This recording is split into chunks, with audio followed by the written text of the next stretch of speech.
urduaudiobooks.com پر آپ سن رہے ہیں سیرت سرور عالم صلی اللہ علیہ وآلہ وسلم جلد دوئم، تالیف مولانا سید ابو الاعلیٰ مودودی، آواز وجیح احمد صدیقی، پروڈیوسر اظہر نیاز، باب ششم، حصہ 13۔ مخالفین کے الزامات کا تضاد اور اس پر قرآن کی گرفت۔ پچھلے صفحات میں جو کچھ بیان کیا گیا ہے اس سے یہ بات واضح ہو جاتی ہے کہ کفار مکہ نبی صلی اللہ علیہ وآلہ وسلم پر متضاد الزامات لگاتے تھے، اور کوئی ایک الزام تعین کے ساتھ انہوں نے کبھی نہیں لگایا۔ قرآن مجید میں ان کی اسی کمزوری پر گرفت کر کے ان کا جھوٹا ہونا ثابت کیا گیا ہے۔ پس اے نبی، تم نصیحت کیے جاؤ، اپنے رب کے فضل سے نہ تم کاہن ہو اور نہ مجنون۔ کیا لوگ کہتے ہیں کہ یہ شخص شاعر ہے جس کے حق میں ہم گردش ایام کا انتظار کر رہے ہیں؟ ان سے کہو اچھا انتظار کرو، میں بھی تمہارے ساتھ انتظار کرتا ہوں۔ کیا ان کی عقلیں انہیں ایسی ہی باتیں کرنے کے لیے کہتی ہیں، یا در حقیقت یہ عناد میں حد سے گزر گئے ہیں؟ سورہ طور آیات 29 تا 32۔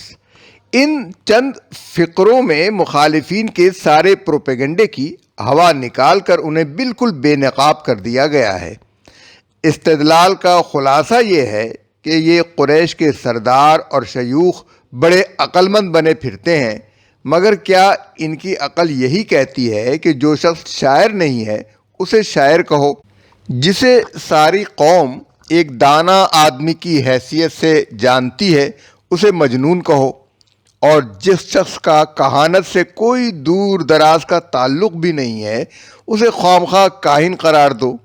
پھر اگر عقل ہی کی بنا پر یہ لوگ حکم لگاتے تو کوئی ایک حکم لگاتے، بہت سے متضاد حکم تو ایک ساتھ نہیں لگا سکتے تھے۔ ایک شخص آخر بیک وقت شاعر، مجنون اور کاہن کیسے ہو سکتا ہے؟ وہ نہ مجنون ہے تو نہ کاہن ہو سکتا ہے، نہ شاعر۔ کاہن ہے تو شاعر نہیں ہو سکتا، اور شاعر ہے تو کاہن نہیں ہو سکتا، کیونکہ شعر کی زبان اور اس کے موضوعات بحث الگ ہوتے ہیں، اور کہانت کی زبان اور اس کے مضامین الگ۔ ایک ہی کلام کو بیک وقت شعر بھی کہنا اور کہانت بھی قرار دینا کسی ایسے آدمی کا کام نہیں ہو سکتا جو شعر اور کہانت کا فرق جانتا ہو۔ پس یہ کھلی ہوئی بات ہے کہ محمد صلی اللہ علیہ وآلہ وسلم کی مخالفت میں یہ متضاد باتیں عقل سے نہیں بلکہ سراسر ضد اور ہٹ دھرمی سے کی جا رہی ہیں، اور قوم کے یہ بڑے بڑے سردار عناد کے جوش میں اندھے ہو کر محض بے سروپا الزامات لگا رہے ہیں جنہیں کوئی سنجیدہ انسان قابل اعتنا نہیں سمجھ سکتا۔ اے نبی، دیکھو کیسی باتیں ہیں جو یہ لوگ تم پر چھانٹتے ہیں۔ یہ بھٹک گئے ہیں، انہیں راستہ نہیں ملتا۔ سورہ بنی اسرائیل آیت 48۔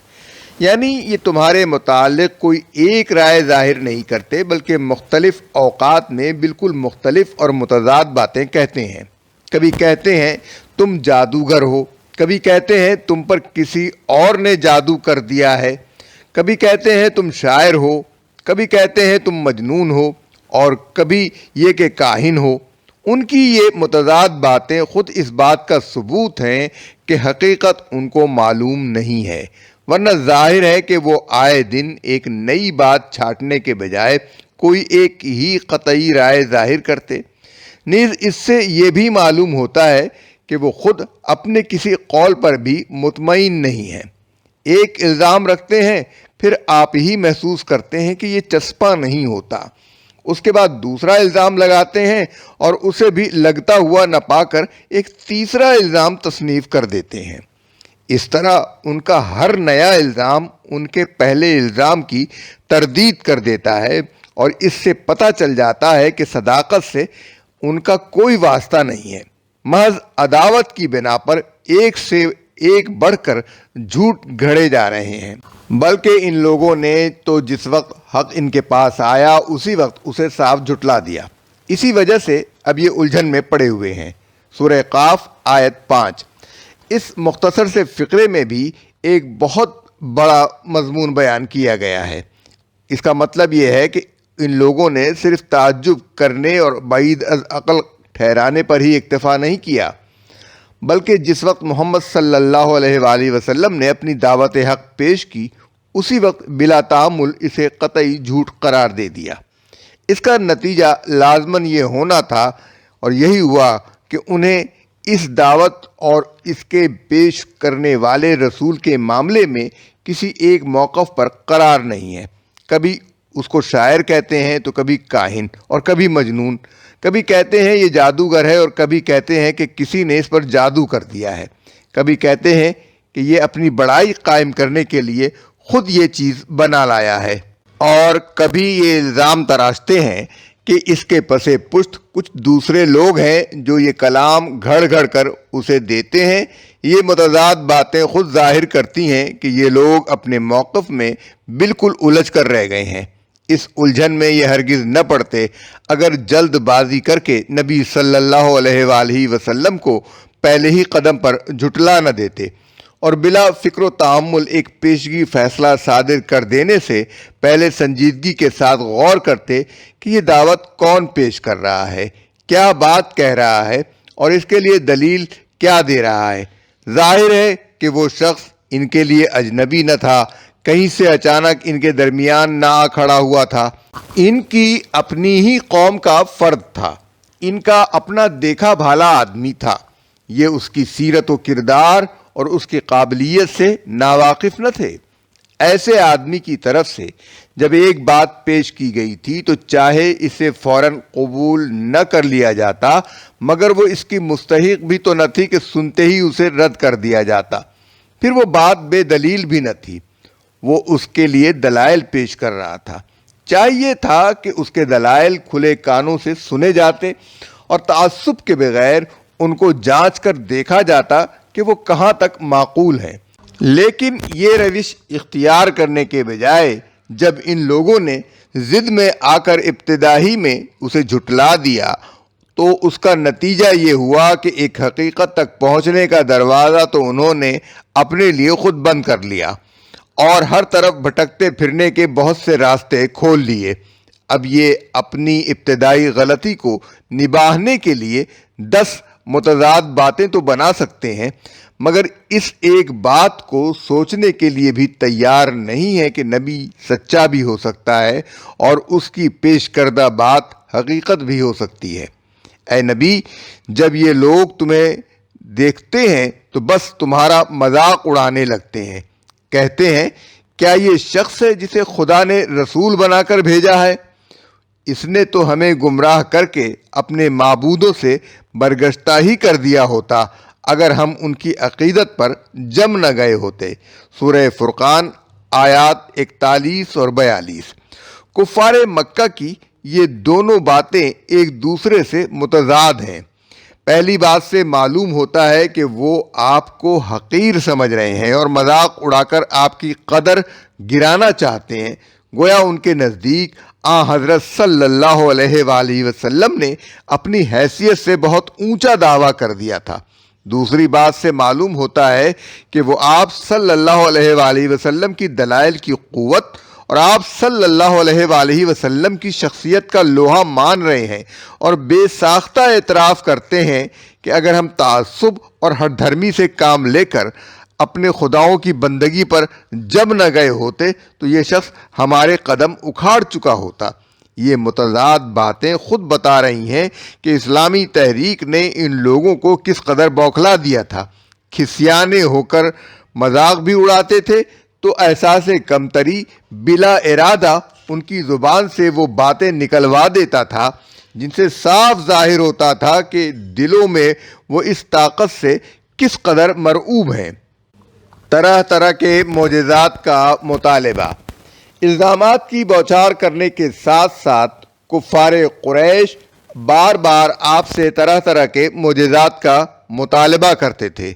چنانچہ قرآن میں جگہ جگہ ان مطالبات کا ذکر آیا ہے اور ان کا جواب دیا گیا ہے، اور انہوں نے کہا ہم تیری بات نہ مانیں گے جب تک کہ تو ہمارے لیے زمین کو پھاڑ کر ایک چشمہ نہ جاری کر دے، یا تیرے لیے کھجوروں اور انگوروں کا ایک باغ پیدا ہو اور تو اس میں نہریں رواں کر دے، یا تو آسمان کو ٹکڑے ٹکڑے کر کے ہمارے اوپر گرا دے جیسا کہ تیرا دعویٰ ہے، یا خدا اور فرشتوں کو رو در رو ہمارے سامنے لے آئے، یا تیرے لیے سونے کا ایک گھر بن جائے، یا تو آسمان پر چڑھ جائے اور تیرے چڑھنے کا بھی ہم یقین نہ کریں گے جب تک تو ہمارے اوپر ایک ایسی تحریر نہ اتار لائے جسے ہم پڑھیں۔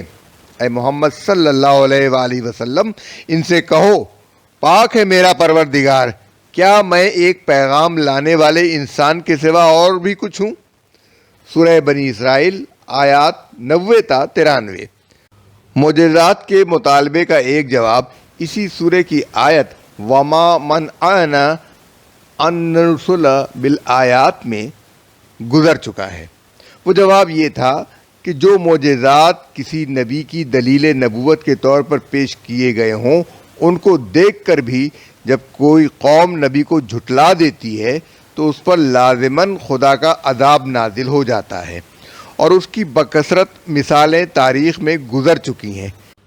اب یہ سراسر اللہ کی رحمت ہے کہ وہ ایسا کوئی معجزہ نہیں بھیج رہا ہے، مگر تم لوگ ایسے نادان ہو کہ اس کا مطالبہ کر رہے ہو۔ اب یہاں اسی مطالبے کا دوسرا جواب دیا گیا ہے۔ اس مختصر سے جواب کی بلاغت تعریف سے بالا تر ہے۔ مخالفین کا مطالبہ تھا کہ اگر تم پیغمبر ہو تو ابھی زمین کی طرف اشارہ کرو اور یکا یک ایک چشمہ پھوٹ بہے، یا فوراً ایک لہلہاتا باغ پیدا ہو جائے اور اس میں نہریں جاری ہو جائیں۔ آسمان کی طرف اشارہ کرو اور تمہارے جھٹلانے والوں پر آسمان ٹکڑے ہو کر گر جائے۔ ایک پھونک مارو اور چشمے زدن میں سونے کا ایک محل بن کر تیار ہو جائے۔ ایک آواز دو اور ہمارے سامنے خدا اور اس کے فرشتے فوراً آ کھڑے ہوں اور وہ شہادت دیں کہ ہم نے محمد صلی اللہ علیہ وآلہ وسلم کو پیغمبر بنا کر بھیجا ہے، یا ہماری آنکھوں کے سامنے آسمان پر چڑھ جاؤ اور اللہ میاں سے ایک خط ہمارے نام لکھوا لاؤ جسے ہم ہاتھ سے چھوئیں اور آنکھوں سے پڑھیں۔ ان لمبے چوڑے مطالبوں کا بس یہی جواب دے کر چھوڑ دیا گیا کہ ان سے کہو پاک ہے میرا پروردگار، کیا میں ایک پیغام لانے والے انسان کے سوا اور بھی کچھ ہوں؟ یعنی بے وقوفو، کیا میں نے خدا ہونے کا دعویٰ کیا تھا کہ تم یہ مطالبے مجھ سے کرنے لگے؟ میں نے تم سے کب کہا تھا کہ میں قادر مطلق ہوں؟ میں نے کب کہا تھا کہ زمین و آسمان پر میری حکومت چل رہی ہے؟ میرا دعویٰ تو اول روز سے یہی تھا کہ میں خدا کی طرف سے پیغام لانے والا ایک انسان ہوں۔ تمہیں جانچنا ہے تو میرے پیغام کو جانچو، ایمان لانا ہے تو اس پیغام کی صداقت و معقولیت کو دیکھ کر ایمان لاؤ، انکار کرنا ہے تو اس پیغام میں کوئی نقص نکال کر دکھاؤ، میری صداقت کا اطمینان کرنا ہے تو ایک انسان ہونے کی حیثیت سے میری زندگی کو، میرے کام کو دیکھو۔ یہ سب چھوڑ کر تم مجھ سے یہ کیا مطالبے کرنے لگے کہ زمین پھاڑ دو اور آسمان گراؤ؟ آخر پیغمبری کا ان کاموں سے کیا تعلق ہے؟ یہ لوگ کہتے ہیں کہ کیوں نہ اتاری گئیں اس شخص پر نشانیاں، یعنی معجزات، اس کے رب کی طرف سے۔ اے نبی کہو نشانیاں تو اللہ کے پاس ہیں اور میں بس ایک صاف صاف خبردار کر دینے والا ہوں۔ اور کیا ان لوگوں کے لیے یہ نشانی کافی نہیں ہے کہ ہم نے تم پر کتاب نازل کی جو انہیں پڑھ کر سنائی جاتی ہے؟ در حقیقت اس میں رحمت ہے اور نصیحت ان لوگوں کے لیے جو ایمان لاتے ہیں۔ سورہ عنکبوت آیات 50 اور 51۔ یعنی امی ہونے کے باوجود محمد صلی اللہ علیہ وآلہ وسلم پر قرآن جیسی کتاب کا نازل ہونا کیا بجائے خود اتنا بڑا معجزہ نہیں ہے کہ ان کی رسالت پر ایمان لانے کے لیے یہ کافی ہو؟ کیا اس کے بعد بھی کسی اور معجزے کی ضرورت باقی رہ جاتی ہے؟ دوسرے معجزے تو جنہوں نے دیکھے ان کے لیے وہ معجزے تھے، مگر یہ معجزہ تو ہر وقت تمہارے سامنے ہے، تمہیں آئے دن پڑھ کر سنایا جاتا ہے، تم ہر وقت اسے دیکھ سکتے ہو، بلکہ ان میں سے تو ہر ایک یہ چاہتا ہے کہ اس کے نام کھلے خط بھیجے جائیں۔ ہرگز نہیں، اصل بات یہ ہے کہ یہ آخرت کا خوف نہیں رکھتے، ہرگز نہیں۔ یہ تو ایک نصیحت ہے، اب جس کا جی چاہے اس سے سبق حاصل کرے۔ سورہ مدثر آیات 52 تا 55۔ یعنی یہ چاہتے ہیں کہ اللہ تعالیٰ نے اگر واقعی محمد صلی اللہ علیہ وآلہ وسلم کو نبی مقرر فرمایا ہے تو وہ مکہ کے ایک ایک سردار اور ایک ایک شیخ کے نام ایک خط لکھ کر بھیجے کہ محمد صلی اللہ علیہ وآلہ وسلم ہمارے نبی ہیں، تم ان کی پیروی قبول کرو۔ اور یہ خط ایسے ہوں جنہیں دیکھ کر انہیں یقین آ جائے کہ اللہ تعالیٰ ہی نے یہ لکھ کر بھیجے ہیں۔ ایک اور مقام پر قرآن مجید میں کفار مکہ کا یہ قول نقل کیا گیا ہے کہ ہم نہ مانیں گے جب تک وہ چیز خود ہم کو نہ دی جائے جو اللہ کے رسولوں کو دی گئی ہے۔ سورہ انعام آیت 124۔ سورہ انعام میں اس کا مختصر جواب یہ دیا گیا ہے کہ اللہ خود زیادہ بہتر جانتا ہے کہ اپنی پیغمبری کا کام کس سے لے اور کس طرح لے۔ ایک دوسری جگہ ان کا یہ مطالبہ نقل کیا گیا ہے کہ آپ ہمارے سامنے آسمان پر چڑھیں اور وہاں سے ایک لکھی لکھائی کتاب لا کر ہمیں دیں جسے ہم پڑھیں۔ سورہ بنی اسرائیل آیت 93۔ جواب میں فرمایا گیا کہ ان کا یہ مطالبہ ہرگز پورا نہیں کیا جائے گا۔ ان کے ایمان لانے کی اصل وجہ یہ ہے ہی نہیں کہ ان کے ایسے مطالبے پورے نہیں کیے جاتے، بلکہ اصل وجہ یہ ہے کہ یہ آخرت سے بے خوف ہیں۔ انہوں نے سب کچھ اسی دنیا کو سمجھ رکھا ہے اور انہیں یہ خیال نہیں ہے کہ اس دنیا کی زندگی کے بعد کوئی اور زندگی بھی ہے جس میں ان کو اپنے اعمال کا حساب دینا ہوگا۔ اسی چیز نے ان کو دنیا میں بے فکر اور غیر ذمہ دار بنا دیا ہے۔ یہ حق اور باطل کے سوال کو سرے سے بے معنی سمجھتے ہیں، کیونکہ انہیں دنیا میں کوئی حق ایسا نظر نہیں آتا جس کی پیروی کا نتیجہ دنیا میں لازماً اچھا ہی نکلتا ہو، اور نہ کوئی باطل ایسا نظر آتا ہے جس کا نتیجہ دنیا میں ضرور برا ہی نکلا کرتا ہو۔ اس لیے یہ اس مسئلے پر غور کرنا لا حاصل سمجھتے ہیں کہ فی الواقع حق کیا ہے اور باطل کیا۔ یہ مسئلہ سنجیدگی کے ساتھ اگر قابل غور ہو سکتا ہے تو صرف اس شخص کے لیے جو دنیا کی موجودہ زندگی کو ایک عارضی زندگی سمجھتا ہو اور یہ تسلیم کرتا ہو کہ اصلی اور ابدی زندگی آخرت کی زندگی ہے، جہاں حق کا انجام لازماً اچھا ہوگا اور باطل کا انجام لازماً برا ہوگا۔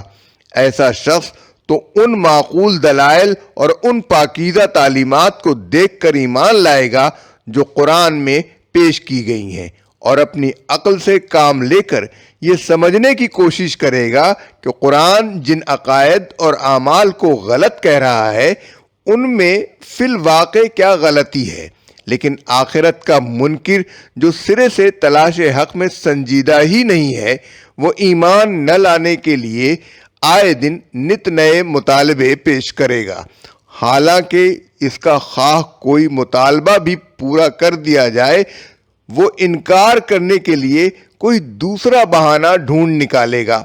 یہی بات ہے جو سورہ انعام میں فرمائی گئی ہے کہ اے نبی، اگر ہم تمہارے اوپر کاغذ میں لکھی لکھائی کوئی کتاب بھی اتار دیتے اور لوگ اسے اپنے ہاتھوں سے چھو کر بھی دیکھ لیتے تو جنہوں نے حق کا انکار کیا ہے وہ یہی کہتے کہ یہ تو صریح جادو ہے۔ سورہ انعام آیت 7۔